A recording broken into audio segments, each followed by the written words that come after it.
Ok, alors voici une autre manière de voir la réponse au stress dans la théorie légale à travers le système nerveux. Donc vous avez en bas les zones de sécurité en vert et puis au-dessus vous avez la zone de danger. Donc quand on vit un stress, notre système nerveux va automatiquement passer en mode sympathique, sauf s'il l'est déjà bien sûr, mais quand il y a un sentiment d'alerte en tout cas, on va s'orienter vers soit le fait de combattre, c'est-à-dire de mobiliser nos ressources, donc on va vers la confrontation, on est dans le je peux agir et donc je vais agir, et ça peut s'accompagner d'états de colère ou d'irritation, d'énervement, d'excitation, etc. Ou alors, si on a l'impression que combattre n'est pas la bonne option, alors on va fuir.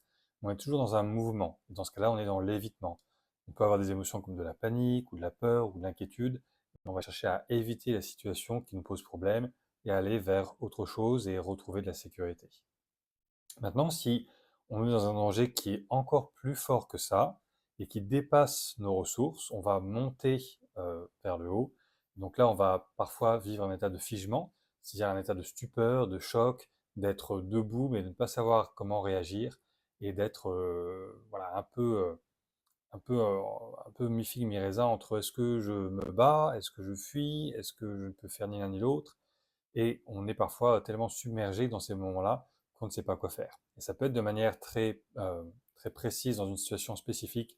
Par exemple, voilà, quelqu'un qui voit un incendie se déclarer, et tout d'un coup il y a des flammes et c'est impressionnant et on ne sait pas quoi faire, et ben, on peut être complètement figé, ne pas savoir réagir. Mais ça peut être aussi de manière un peu plus pernicieuse et à long terme. Par exemple, quelqu'un qui veut développer un projet d'entreprise mais qui n'arrive pas à savoir comment faire exactement pour certaines tâches, certaines actions, va développer de la procrastination, c'est-à-dire ah là, je ne sais pas quoi faire, j'arrive pas, et au lieu de trouver des ressources, on est dans un manque de ressources et on va se dire bon, bah, je vais faire autre chose, on pense à autre chose, et finalement on procrastine, on remet au lendemain, on n'arrive jamais à faire ce qu'on voulait faire. Donc ça, c'est des états de figement qui sont un petit peu des états hybrides entre le sympathique et le dorsal. Et puis quand la menace est vraiment trop importante, alors là, le système sympathique s'effondre et on passe en dorsal. Donc c'est aussi une branche du parasympathique, donc c'est une sorte de frein dans notre système nerveux. Mais en ce qui concerne le dorsal, ce n'est pas engagé vers des choses positives, c'est engagé vers la survie. Et en l'occurrence, ça va être des états de paralysie ou d'effondrement. Donc encore une fois, ça peut être ponctuel ou chronique. Donc quand c'est ponctuel, c'est vraiment de l'effondrement, c'est tout d'un coup ne plus avoir aucune énergie, se replier sur soi-même. Ça peut être avoir un visage complètement sans expression, une voix monotone, ne plus réagir non plus aux signaux sociaux, ne plus réagir quand quelqu'un nous parle, le fait d'être hébété, etc., etc. Ou alors de manière chronique, eh bien, ça va être des sentiments de désespoir, l'impression d'être pris au piège, qu'on n'arrive pas à s'en sortir. Ça peut amener vers la dissociation, l'impression qu'on fait les choses mécaniquement mais sans aucun entrain, qu'en fait on est comme un robot en train de faire les choses. Beaucoup de confusion et de désorientation souvent. Donc on est vraiment dans des états où on n'a plus aucune capacité à aller vers le positif, on est juste en train de faire le minimum possible pour survivre. Et quand ça se désactive, alors on peut revenir faire quelque chose de plus actif en fait compte. Ça peut être toujours dans un état d'anxiété, mais être dans l'anxiété, c'est souvent du sympathique, donc c'est de l'action quand même, alors que quand on est dans l'effondrement, c'est souvent tellement submergé, tellement dépassé, qu'on ne ressent même plus souvent d'émotion, mais juste souvent une absence d'émotion et un sentiment d'être complètement figé et complètement sans aucun moyen. Évidemment, le but, c'est de revenir le plus possible à la sécurité, que ce soit de manière ponctuelle en se mettant en sécurité ou sur les actions chroniques en travaillant sur la régulation du système nerveux et sur le nerf vague notamment, puisque c'est l'activation du nerf vague qui va nous faire revenir dans le ventral, le vagal ventral. Donc là, on a de l'engagement social, on a une meilleure récupération, on a une vraie récupération.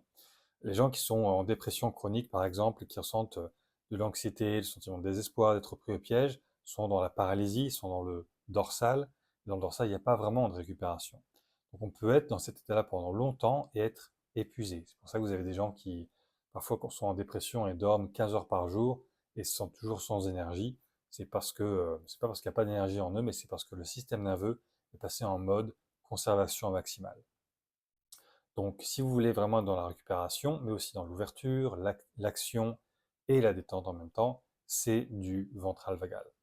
Donc, vous pouvez utiliser ce diagramme et le montrer avec les gens avec qui vous travaillez, notamment pour ceux d'entre vous qui sont qui sont psychologues, thérapeutes, dans la relation d'aide, etc.